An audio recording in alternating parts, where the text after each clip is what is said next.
Hello बच्चों, जैसे कि हम क्लास 10 की एक्सरसाइज 12.2 के क्वेश्चन कर रहे थे, तो चलिए स्टार्ट करते हैं। और हाँ, इसके पहले अगर आप हमारे चैनल को सब्सक्राइब ना किए हो तो जाके सब्सक्राइब करें और बेल आइकन को दबाना ना भूलें, ताकि हमारी अपडेट आपको मिलती रहे। तो चलिए स्टार्ट करते हैं। जैसे कि यहाँ फिफ्थ क्वेश्चन है, कह रहा त्रिज्या 21 सेंटीमीटर वाले वृत्त का एक चाप केंद्र पर 60 डिग्री का कोण अंकित करता है, तो ज्ञात कीजिए। क्या है ऑप्शन में? फर्स्ट है क्या है, चाप की लंबाई। तो सबसे पहले हमें करना क्या है, एक क्या बनाएंगे, वृत्त। यहां से क्या हो गया, एक हमने वृत्त बना लिया।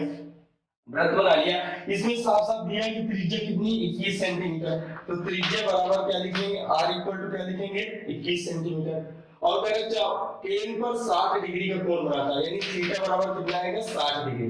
अब देखो चाप की लंबाई, देखो ये वृत्त का क्या है, केंद्र। ये हमने एक क्या बना लिया, त्रिज्यखंड। जैसे कि आपको पता होगा, हमने पिछले लेक्चर में त्रिज्यखंड के बारे में बताया। कह रहा है इसकी त्रिज्या कितनी है, 21 सेंटीमीटर। ये क्या है, 21 सेंटीमीटर त्रिज्या। और कह रहा है ये जो केंद्र पर बनने वाला कोण है कितने डिग्री है, 60 डिग्री। केंद्र पर बनने वाला कोण कितने डिग्री है, 60 डिग्री है। तो हमें कह रहा है चाप की लंबाई निकालना। क्या निकालना, चाप की लंबाई।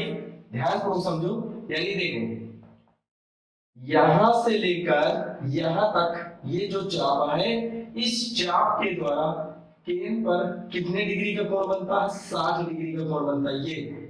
ये तुम्हारा क्या है, 60 डिग्री का कोण बना। और त्रिज्या क्या है, 21 सेंटीमीटर। तो हमने जैसे कि आपको बताया है, चाप की लंबाई का फार्मूला होता है, यहां से आएगा चाप की लंबाई इक्वल टू, होता क्या है, यहां से फार्मूला होता है 2 पाई आर बटे 360 गुणे क्या होता है, थीटा। ये क्या होती है, चाप की लंबाई का फार्मूला, यानी चाप की लंबाई निकालने का फार्मूला। यहां से क्या करेंगे, यहां क्या करेंगे, 2 पाई की वैल्यू क्या रखेंगे, अभी नहीं रखते हैं, पाई और इनटू आर। आर की वैल्यू क्या है, 21, अपान में क्या है 360, और गुणे थीटा की वैल्यू क्या है 60। इसको काटो, 66 क्या आएगा, 36। अब आप एक काम करिए, यहां से 2 पाई की वैल्यू 22/7 रख दो। क्या रख दो, 22/7। तो यहां से क्या आएगा 22/7 और गुणे 21, अपान में क्या है 6। इसको काट दो, 70 क्या आएगा 21। तो यहां से ये समझिए, यहां से क्या है 2 गुणे 2 गुणे क्या है 22 और गुणे क्या है 3, अपान में क्या है 6। 2 तिहाई 6, ये कट गया। तो यहां से क्या आ गया, 22 सेंटीमीटर हो गया। और चाप क्या है, ये जो है इस चाप की लंबाई कितनी आ गई, 22 सेंटीमीटर आ गई। और यही आपका क्या हो जाएगा, आंसर हो जाएगा। अब जैसे कि सेकंड पार्ट है, चाप द्वारा बनाए गए त्रिज्यखंड का क्षेत्रफल, ये हमको निकालना है। आपने अभी इसकी लंबाई निकाली, यहां से लेकर यहां तक की क्या निकाली, लंबाई। और ये क्या था, एक चाप था, इस चाप की लंबाई निकाल लिया। अब ये देखो सेकंड कहता है चाप द्वारा बनाए गए त्रिज्यखंड का क्षेत्रफल, तो मतलब इस चाप के द्वारा बनाए गए त्रिज्यखंड का क्षेत्रफल, मतलब यही आपका क्या होगा, त्रिज्यखंड। तो इसी का हमको क्या करना है, एरिया निकालना है। तो सेकंड पार्ट है, पहले चाप द्वारा बनाए गए त्रिज्यखंड का क्षेत्रफल। तो यहां से क्या लिखेंगे, त्रिज्यखंड का क्षेत्रफल। फार्मूला जैसे कि आपको पता, त्रिज्यखंड के क्षेत्रफल का फार्मूला होता क्या है, यहां लिखेंगे, क्या लिखेंगे, pi r square, pi r square बटे 360 गुणे क्या होता है थीटा। ये त्रिज्यखंड का क्षेत्रफल निकालने के लिए फार्मूला होता है, जैसे कि हमने पिछले लेक्चर में प्रूव करवा चुके हैं। तो यहां से क्या करेंगे, पाई की वैल्यू भी नहीं रखते, पाई गुणे आर की वैल्यू क्या है 21 सेंटीमीटर। तो यहां से क्या करेंगे, 21 गुणे क्या आएगा 21, क्योंकि स्क्वायर है, और अपान में क्या है 360, और क्या है थीटा। थीटा की वैल्यू कितनी है 60 डिग्री। तो यहां से क्या करेंगे 60 डिग्री। अब ये और ये कट जाएगा, 66 36। तो यहां से क्या आएगा 6 आया। अब पाई की वैल्यू यहां रख दो, पाई की वैल्यू क्या रखेंगे 22/7। देखो क्वेश्चन में पाई की वैल्यू रखने के लिए बोला जाएगा, या तो पाई की वैल्यू उसमें क्वेश्चन में दिया रहेगा कि 3.14 रखो। अगर 3.14 नहीं दिया तो जाहिर सी बात आपको क्या रखना, 22/7। तो यहां से आएगा 22/7 गुणे क्या आएगा 21 गुणे 21, और अपान में क्या है 6, अपान में क्या है 6 काट दो 37 21। तो यहां से क्या आएगा, यहां से आएगा 22 गुणे 3, 22 गुणे 3 और गुणे क्या आएगा 21 और बटे क्या आएगा 6। इसको काटो, 3 दूनी 6, 2 एक कम 2। तो यहां से क्या आएगा 11 गुणे 11 गुणे क्या आएगा 21, और 11 गुणे 21, 11 का गुणा कैसे कराओगे, जैसे 21 में गुणा करा रहे हैं, किसमें 21 में, तो ये एक इधर लिखेंगे और दो इधर लिखेंगे और दो एक तीन जोड़ देंगे तो क्या आएगा 231 सेंटीमीटर स्क्वायर।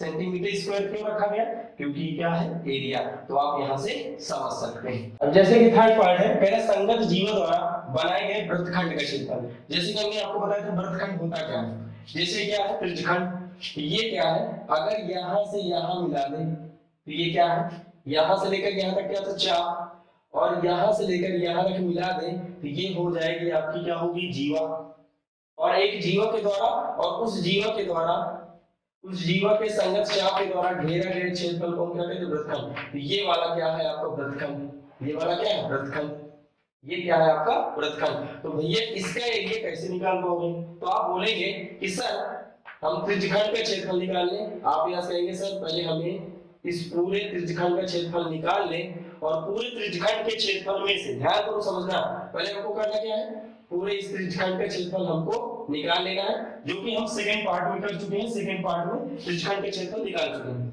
फिर आप कहेंगे इस पूरे त्रिज्यखंड के क्षेत्रफल में से ऊपर वाले त्रिभुज का क्षेत्रफल हमें क्या करना घटा देना। तो सबसे पहले देखते ऊपर वाला जो त्रिभुज है वो क्या है, देखो ध्यानपूर्वक समझिए, जैसे ये क्या है त्रिभुज, ध्यानपूर्वक समझिए, यहाँ कितने डिग्री कोण बना 60, कितने डिग्री कोण बना 60, ये क्या है 21 और ये भी क्या है 21 सेंटीमीटर है।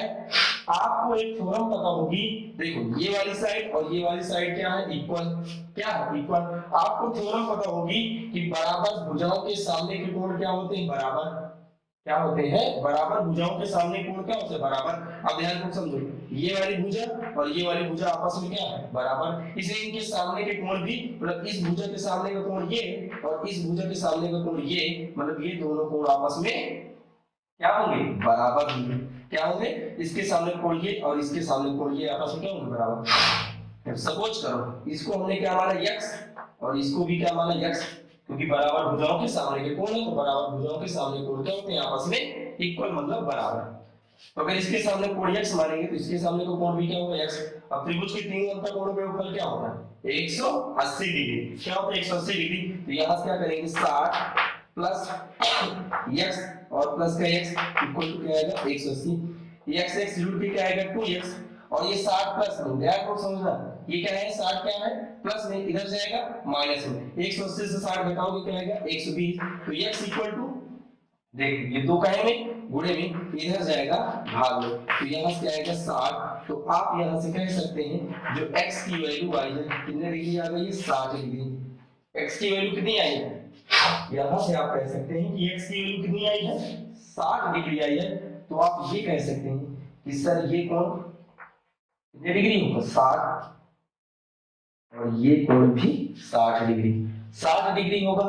अब बोलो इस त्रिभुज के तीनों अंतःकोण कितने डिग्री के हो गए 60 डिग्री के हो गए, इस त्रिभुज के तीनों अंतःकोण कितने डिग्री के हो गए, इस त्रिभुज के तीनों अंतःकोण क्या हो गए 60 डिग्री के हो गए। तो आपको पता होगा कि जिस त्रिभुज के तीनों कोण 60 डिग्री के होते हैं वह त्रिभुज कैसा होता है समबाहु त्रिभुज। कैसा त्रिभुज समबाहु त्रिभुज। तो ये कैसा त्रिभुज है, ये है समबाहु त्रिभुज। तो आप इसका एरिया कैसे निकालेंगे, हमने कहा पहले पूरे त्रिज्यखंड का एरिया निकालना है, तो उस त्रिज्यखंड के क्षेत्रफल में से ऊपर वाले त्रिभुज का क्षेत्रफल क्या करना घटा देना।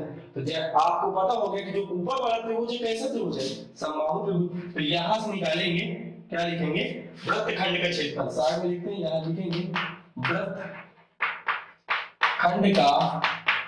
वृत्तखंड का क्षेत्रफल आप लिखेंगे क्या लिखेंगे त्रिज्यखंड का क्षेत्रफल, यहां से लिखेंगे त्रिज्यखंड का एरिया, एरिया मींस होता है क्षेत्रफल माइनस क्या लिखेंगे, इसको नाम दे दो चाहे तो, ये O है ये A है और ये B हमने नाम दे दिया। तो यहाँ लिखो, यहाँ क्या लिखेंगे त्रिभुज AOB का एरिया, ऐसे लिख दो, मतलब त्रिभुज AOB का क्षेत्रफल।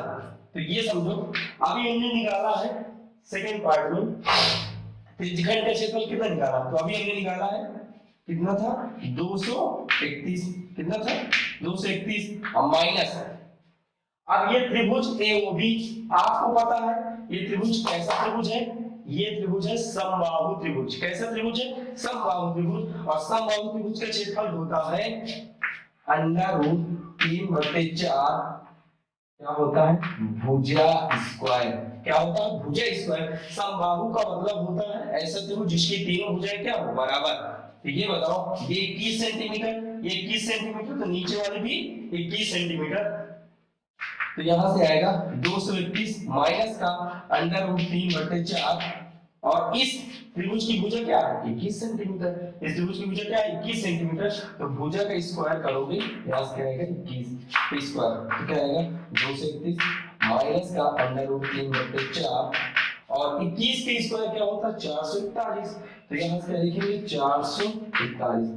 अब इसको चाहे तो ऐसे लिख लो, 231 माइनस का 441 √3/4 ऐसे लिख लो। और क्या है? Centimetre square. तो ये आंसर पर डिपेंड करता है कि बुक में आंसर कैसे दिया है। तो बुक में आपके आंसर ऐसे ही दिया है, तो आंसर पर डिपेंड, तो आप यहां से समझ सकते हैं। अब जैसे कि 6 क्वेश्चन है, कह रहा 15 सेंटीमीटर त्रिज्या वाले एक वृत्त की कोई जीवा केंद्र पर 60 डिग्री का कोण अंतरित करती है। कह रहा संगत लघु और दीर्घ वृत्तखंडों के क्षेत्रफल ज्ञात कीजिए। जबकि पाई की वैल्यू दी है और √3 की वैल्यू दी है। तो सबसे पहले हम क्या बनाएंगे? एक सर्कल। ये हमने क्या बना लिया? एक सर्कल बना लिया। फिर कह रहा वृत्त की कोई जीवा, कोई जीवा है, तो हमने यहाँ ये ले लिया, क्या है? जीवा। ये क्या है? आपकी जीवा है। और कह रहा कोई जीवा केंद्र पर, आप देखें ये हमने जीवा की आपको डेफिनेशन बता रखे। तो कह रहा ये जीवा है और इस जीवा, कोई जीवा केंद्र पर 60 डिग्री का कोण अंतरित करती है। मतलब ये जीवा हमने खींच लिया और ये जीवा केंद्र पर 60 डिग्री। तो किसी भी जीवा के द्वारा केंद्र पर ऐसे ही कोण बनेगा। मान लीजिए क्या जीवा, और इस जीवा के द्वारा केंद्र पर ये ऐसे ही कोण बनेगा, ये और ये। तो कितने डिग्री कोण बन रहा है? 60 डिग्री का। केंद्र पर 60 डिग्री का कोण अंतरित करती है। तो कह रहा संगत लघु और दीर्घ वृत्तखंडों के क्षेत्रफल ज्ञात कीजिए। और जबकि त्रिज्या क्या है? 15, ये भी 15 और ये भी 15। तो r बराबर कितने सेंटीमीटर? 15। और थीटा की वैल्यू क्या है? 60 डिग्री। थीटा की वैल्यू क्या है? 60 डिग्री। अब संगत लघु और दीर्घ वृत्तखंडों के क्षेत्रफल, तो देखो ये आपका क्या है? ये आपका है त्रिज्यखंड। ये आपका क्या है? ये है आपका त्रिज्यखंड। और यहाँ कह रहा है लघु वृत्तखंड। तो लघु वृत्तखंड यही होगा, ये लघु वृत्तखंड होगा कि नहीं? आपको बता रखे हैं कि ये क्या होगा? लघु वृत्तखंड। पहले लघु वृत्तखंड और दीर्घ वृत्तखंड। तो ये जो है, ये वाला एरिया, ये आपका क्या है? लघु वृत्तखंड। और इसका एरिया आएगा कैसे? अभी हमने पीछे क्वेश्चन में भी बताए हैं। तो इसका एरिया कैसे आएगा? तो आप बोलेंगे सर पहले इस पूरे त्रिज्यखंड का एरिया निकाल लो। इसका एरिया हम क्या करेंगे? पहले निकालेंगे। और इसके एरिया निकालने के बाद ऊपर वाले इस त्रिभुज का एरिया क्या कर देंगे? घटा देंगे। इस त्रिभुज का एरिया क्या करेंगे? घटा देंगे। आप ध्यान से समझो, पहले त्रिभुज को समझते हैं। त्रिभुज देखो, देखो ये क्या है? ये 15 है, ये 15, अभी पीछे बताए भी हैं ये। और यहाँ कितने डिग्री कोण बनेगा? 60। अब देखो ये वाली साइड और ये वाली साइड दोनों इक्वल है। ये दोनों भुजाएं आपस में क्या है? बराबर। बराबर भुजाओं के सामने कोण क्या होते हैं? बराबर। जब ये दोनों भुजाएं आपस में बराबर है तो इनके सामने का कोण ये और इसके सामने का कोण ये दोनों भी क्या होंगे? बराबर। अगर इसको x मानेंगे ये भी x होगा, क्योंकि इसके सामने कोण ये और इसके सामने कोण ये। तो अगर ये x है तो ये भी x होगा। अब त्रिभुज के तीनों अंक का कोण गुणनफल 60 प्लस का x प्लस का x इक्वल टू क्या आएगा? 180। x x जोड़ के क्या आएगा? 2x बराबर 180। ये 60 प्लस में उधर जाएगा माइनस में, तो 2x 180 से 60 घटेगा 120। अभी दो का है गुणे उधर जाएगा भाग में, तो ये क्या हो जाएगा? 60। तो x इक्वल टू क्या आएगा? 60। x इक्वल टू क्या आएगा? 60। तो x की वैल्यू कितनी है? 60। मतलब आप कह सकते हैं ये भी 60 डिग्री और ये भी 60 डिग्री। अब देखो इस त्रिभुज के तीनों अंक का कोण क्या होगा? 60 डिग्री। अभी बताए भी हैं क्या है? ये त्रिभुज कैसा होगा? ये त्रिभुज होगा समबाहु, यानी ये त्रिभुज क्या होगा? समबाहु। तो ये 15 ये 15, तो ये भी क्या होगा? 15। तो आप कह सकते हैं जो ऊपर वाला त्रिभुज है ये त्रिभुज क्या है? एक समबाहु त्रिभुज है। तो यहां से हल करेंगे, यहां से देखते हैं, यहां लिखेंगे क्या? लिखेंगे लघु वृत्तखंड का क्षेत्रफल बराबर क्या आएगा? पहले त्रिज्यखंड का क्षेत्रफल निकालेंगे। यहां लिखेंगे त्रिज्यखंड का एरिया माइनस माइनस त्रिभुज का एरिया। एरिया मीन्स होता है क्षेत्रफल। आप देखो त्रिभुजखंड का क्षेत्रफल क्या होता है, पाई आर स्क्वायर बटे 360 गुणे क्या होता है थीटा। पाई आर स्क्वायर बटे 360 गुणे थीटा माइनस त्रिभुज, ये त्रिभुज क्या है, समबाहु त्रिभुज। और समबाहु त्रिभुज के क्षेत्रफल का फार्मूला होता है √3/4 क्या आएगा भुजा स्क्वायर। तो यहां से क्या करेंगे, साफ साफ वैल्यू दी, पाई की वैल्यू क्या रखेंगे 3.14 गुणे आर की वैल्यू क्या है 15 का स्क्वायर, और अपान में क्या है 360, और थीटा का वैल्यू क्या है 60 माइनस का √3/4 और भुजा, इस त्रिभुज की भुजा क्या है 15 क्योंकि समबाहु त्रिभुज है। तो समबाहु त्रिभुज यानी भुजा कितनी है 15, और 15 का क्या करेंगे स्क्वायर क्योंकि भुजा की स्क्वायर। आप देखिए एक चीज देखिए 36 कर गया, अब यहाँ भी 15 स्क्वायर है, यहाँ भी 15 स्क्वायर है, तो आप कह सकते हैं क्या 15 स्क्वायर हम कॉमन ले सकते हैं, बिल्कुल 15 स्क्वायर हम क्या करेंगे कॉमन लेंगे। तो यहाँ से क्या बचेगा 3.4 अपान क्या 6 और माइनस यहां से देखो √3 की वैल्यू 1.73 क्या है 1.73 अपान में क्या है 4 क्या है अपान में 4। अब इसको यहां हल करते हैं, इसको हम साफ नहीं दे रहे हैं। 15 का स्क्वायर करेंगे क्या आएगा 225। अब देखो 6 और 4 का लासा लेंगे तो कितना आएगा 12 करिएगा, लासा कितना आएगा 12, 6 दूनी 12 दो बढ़ गया, 2 को ऊपर गुणा कराओ, 6 दूनी 12 2 को गुणा करो, 2 4 को 8 क्या है 2 4 को 8 2 1 कम 2 और 2 3 6 कितने अंक बाद दशमलव लगा 2 तो 2 अंक बाद यहाँ दशमलव लगाएंगे माइनस 4 3 12 3 बार गया 3 का ऊपर गुणा करो 3 3 का 9 आएगा 3 3 का 9 और 3 7 21 और 3 1 कम 3 3 1 क्या आएगा 3 1 3 7 21 और 3 1 कम 3 3 2 5 ये यहां से आ गया। अब देखो घटाने का तरीका कितने के बाद दशमलव लगा 2 तो 2 के बाद दशमलव लगाएंगे। घटाएंगे कैसे, जैसे 6.28 है तो दशमलव के नीचे दशमलव रख के हम क्या करते हैं घटा दें, दशमलव की इधर वाली इधर रखो दशमलव की उधर वाली उधर, तो दशमलव के नीचे दशमलव रखेंगे, दशमलव की इधर क्या है 5 और उधर क्या है 1 और 9, 8 में से 9 18 में से 9 जाएंगे क्या आएगा 9, 18 में से 9 जाएंगे 9, 1 में से 1 जाएंगे क्या आएगा 0 दशमलव नीचे, और 6 में से 5 जाएंगे क्या आएगा 1, तो यहां से क्या आएगा यहां से आएगा 225 इसकी वैल्यू क्या आ गई 1.09 और अपान में क्या है 1, ये हो गया। अब ध्यान को समझो, अब 225 में 12 का भाग पहले देते हैं दशमलव क्योंकि आंसर आएगा तो 12 का भाग देंगे 225 में 12 कम 12 क्या आएगा 12 दूनी 24 ज्यादा हो जाएगा 0 और यहाँ से क्या आएगा 1 यहाँ से क्या आएगा 5 12 7 12 8 96 कितना आएगा 12 8 96 यहाँ से क्या आएगा 96 और ये क्या आएगा 15 में से 6 जाएंगे 9 6 15 बचा कितना 9 में से जाएंगे तो क्या आएगा यहाँ से क्या आएगा 9 यहाँ से क्या है 9 दशमलव लगाओ ये 12 7 84 क्या आएगा 7 बार ले जाओ 12 7 क्या आएगा 84 और 84 6 90 बस ये इतना करते हैं। तो यहाँ से क्या आएगा 225 गुणे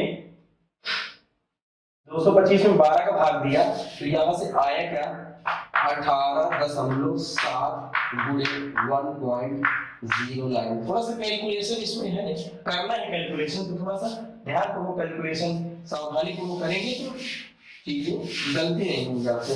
तो अब देखो अब इसका आपस में मल्टीप्लाई कराते हैं 18.7 का किससे 1.09 को गुणा कराएंगे 9 7 63 और 9 8 72 और 72 6 78 क्या आया 7 आया 9 कम 9 और 9 7 16 यहाँ से आएगा 0 0 0 यहाँ से आएगा 7 और 8 और यहाँ 1 यहाँ से आएगा 3 यहाँ से आएगा 8 6 13 8 1 9 9 1 10 और ये क्या आएगा 2। यहाँ से आप कह सकते हैं क्या आएगा मल्टीप्लाई जब हम कराए हैं तो यहाँ से आया है क्या है 20 और 83। अब कितने अंक बाद दशमलव लगेगा? एक अंक। यहाँ 2 अंक बाद है, यहाँ 1 अंक, तो फाइनली 3 अंक बाद दशमलव लगाएंगे तो 20.383 ये क्या आएगा? सेंटीमीटर स्क्वायर, क्योंकि क्या है? एरिया, और यही आपका क्या हो जाएगा? आंसर। एक बार आप इसको बुक से इसका आंसर आप देख सकते हैं। जैसे कि सेकंड पार्ट है, सेकंड पार्ट में क्या है? दीर्घवृत्तखंड का क्षेत्रफल निकालना। दीर्घवृत्तखंड का क्षेत्रफल कैसे निकालेंगे आप देखिए, ध्यान पूर्वक समझो। ये क्या था? ये इसका, ये क्या था? ये वृत्तखंड था। कौन सा वृत्तखंड? ये था लघु वृत्तखंड। और लघु वृत्तखंड का क्षेत्रफल हम क्या कर चुके हैं? निकाल चुके हैं पीछे, है ना, फर्स्ट वाले में। इसका एरिया आ गया, इसे हम बोलते हैं लघु वृत्तखंड। क्या बोलते हैं? लघु। और इसके जो ऊपर वाला है ये क्या है? दीर्घ वृत्तखंड। क्या है? दीर्घ। ये ऊपर वाले को क्या बोलते हैं? दीर्घ। तो ये बताइए, इसका एरिया तो हम निकाल चुके हैं, इसका एरिया निकाल लिए, तो बोलो इसका एरिया कैसे आएगा? तो आप बताएंगे सर इसका एरिया सिंपल, ये क्या है? पूरा वृत्त है। पहले हमें क्या करना है? पूरे वृत्त का क्षेत्रफल निकालना है।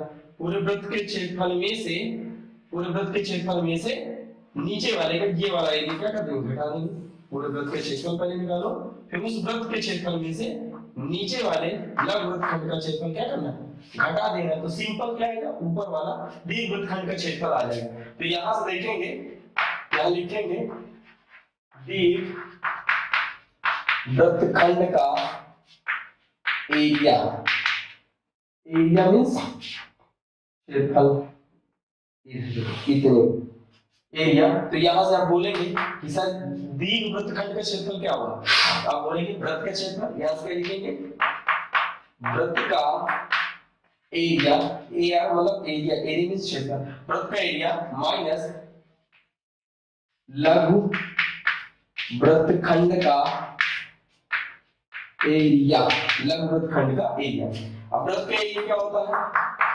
Pi r square, pi r square minus लघु वृत्तखंड का एरिया, जो कि हम पीछे क्या कर चुके हैं? निकाल चुके हैं। आप देखो उसको तो हम साफ कर चुके हैं, वो गड़बड़ हो गया। तो अब इसको कैसे पता करें? तो एक टेक्निक है, थोड़ा बुक में देखते हैं आंसर क्या है। तो आंसर से देखते हैं कि लघु वृत्त, हम तो आंसर सही निकाले होंगे ना, आप चेक करिएगा। लघु वृत्तखंड का क्षेत्रफल पीछे निकाल चुके हैं, अब उसको हम क्या कर चुके हैं? यहाँ साफ। तो यहाँ है नहीं है, तो एक ही ऑप्शन है, क्या कर सकते हैं? आंसर से, आंसर शीट से देखते हैं कि लघु वृत्तखंड का क्षेत्रफल है क्या। तो देखते हैं 20.437 शायद यही हम आंसर निकाले थे पीछे। तो ये क्या है? आपको ये पता है कि लघु वृत्तखंड का क्षेत्रफल क्या है? ये लघु वृत्तखंड का क्षेत्रफल जो कि निकाल चुके थे, ये क्या है? बी। तो क्या है? 20.4375 ये है। अब यहाँ देखो आई की वैल्यू क्या रखेंगे? 3.14 गुणे आर। आर की वैल्यू क्या है? 15। तो क्या करेंगे? 15 का स्क्वायर माइनस का 20.437 का क्या है? 5। यहाँ से क्या करेंगे? 3.14 गुणे 15 का स्क्वायर करेंगे तो क्या आएगा? 225 माइनस का 20.437 का 5। अब देखिए 225 की हम मल्टीप्लाई कराते हैं, इसको साफ कीजिए। 225 का ध्यान को समझो, 3.14 में 225 का मल्टीप्लाई कराएंगे ना, 5 चौको 20, 5 एकम 5 2 7 5 दिया 15, 2 चौको 8 2 एकम 2 और 2 दिया 6।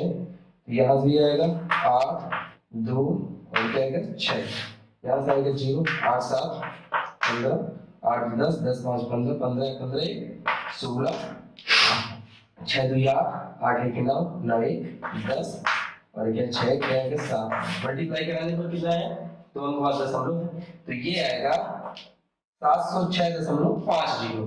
तो ये आपका आ गया 706.50 20.4375। देखिए इसमें कैलकुलेशन है, थोड़ा सा अगर कहीं हम मिस्टेक करते हैं गलती से भी अगर वो हो गया तो थोड़ा सा आंसर क्या आएगा? डिफरेंट आएगा, तो थोड़ा सावधानी बरतिएगा।